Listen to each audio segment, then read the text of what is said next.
Hello friends, ఈరోజు veg pulao ఎలా తయారు చేసుకోవాలో చూపిస్తాను. చాలా సింపుల్గా చేసుకోవచ్చు. లంచ్ బాక్స్కి ఇది పర్ఫెక్ట్ రెసిపీ అనొచ్చు.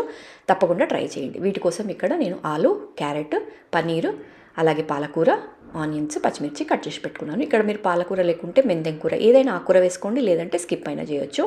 కుక్కర్లో కొద్దిగా ఆయిల్ వేసుకొని, కొద్దిగా బటర్ కూడా వేసుకొని 3-4 లవంగాలు, ఒక ఇలాచి, అలాగే జీలకర్ర ఇవన్నీ వేసుకొని మంచిగా ఫ్రై అయిన తర్వాత ఆనియన్స్, పచ్చిమిర్చీలు కూడా వేసి కొద్దిగా పసుపు, అల్లం వెల్లిపాయ పేస్ట్, అలాగే బిర్యానీ మసాలా ఇవన్నీ వేసి మంచిగా ఫ్రై చేసుకోండి.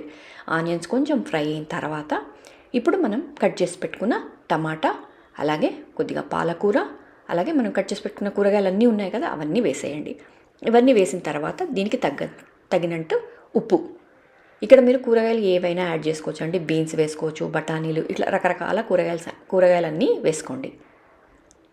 చూసారు కదా, ఇవన్నీ వేసి ఇలా మంచిగా కలిపేసుకొని 1 నిమిషం పాటు నూనెలో అలా ఉడికించుకున్న తర్వాత మనం నానబెట్టుకున్న రైస్లో వాటర్ కరెక్ట్గా పోసుకుంటాం కదా, ఆ వాటర్ మాత్రమే ఫస్ట్ వేసుకోండి.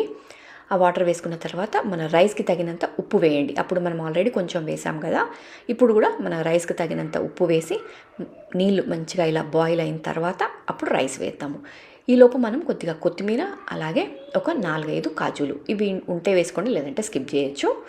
ఇవన్నీ వేసుకొని మంచిగా కలిపేసి నీళ్ళు మంచిగా బాయిల్ అయిన తర్వాత అప్పుడు రైస్ వేసుకోండి. ఇక్కడ రైస్ మీరు నార్మల్ రైస్ అయినా వేసుకోవచ్చు, బాస్మతి రైస్ అయినా చేసుకోవచ్చు.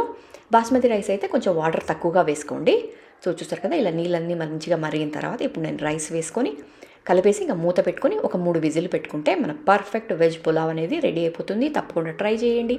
మీకు ఈ వీడియో నచ్చితే ఒక చిన్న లైక్ మాత్రం తప్పకుండా ఇవ్వండి. అలాగే ఛానల్ మాత్రం సబ్స్క్రైబ్ చేసుకోవడం అస్సలు మర్చిపోవద్దు. ఇలాంటి మంచి రెసిపీస్ రెగ్యులర్గా పెడుతూ ఉంటాను కాబట్టి ఛానల్ సబ్స్క్రైబ్ చేసుకొని రెగ్యులర్గా చూడండి.